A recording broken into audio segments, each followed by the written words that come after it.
Peeskefjorden in Friesland staan faai. Het algemeen advies wat wij geven om dat op open vuur niet meer toe te gaan passen, die geldt gewoon voor heel Friesland. En grutte brand in Sint-Jabik.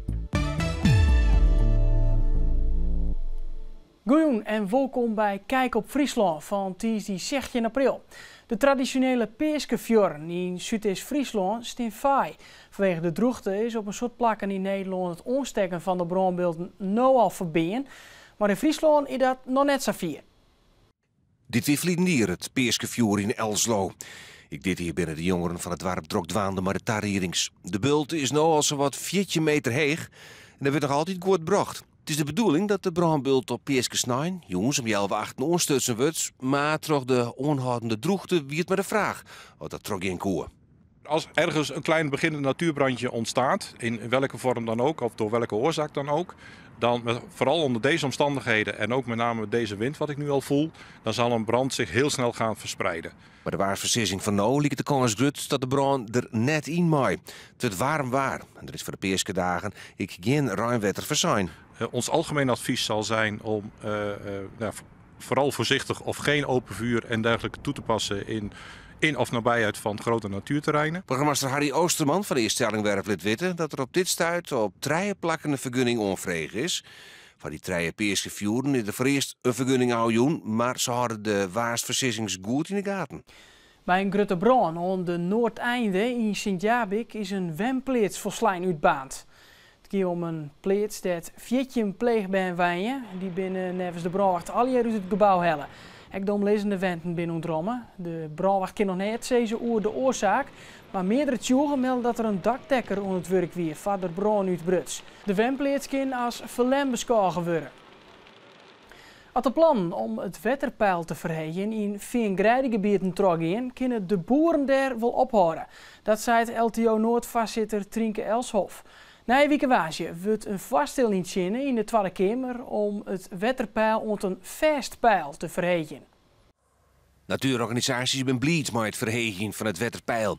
Zo zakt het op Wajem net verder en komt er geen extra CO2 meer vrij. Maar de boeren in het gebied zitten in, worden hard bedrouwen. En er wordt net naar ze luisteren, vinden ze.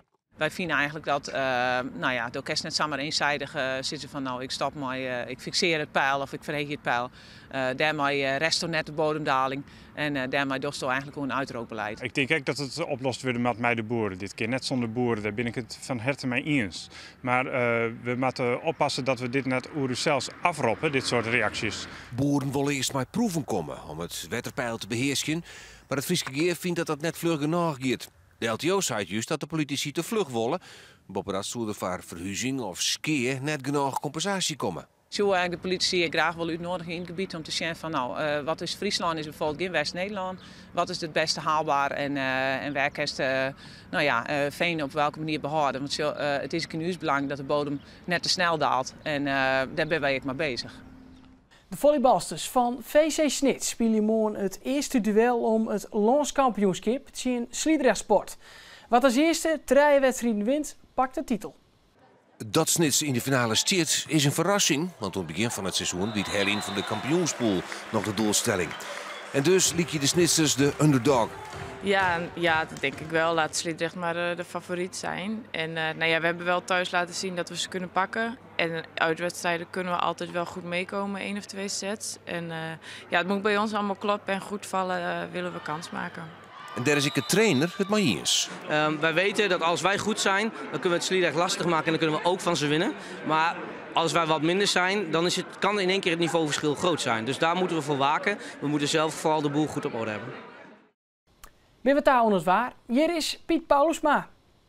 Joen en vannacht vrij helder waar. Er komt wat meer bewolking en de temperaturen in deze provincie zo'n of 8 graden. De wind uit het eerste zwak of matig, maar in het kust- en watergebied nog vrij krachtig. Dan zetten we op de maan. We hadden de meeste zinnen van Nederland. En we hebben prima temperatuur, 16 graden, eerste wind, matig en vrij krachtig.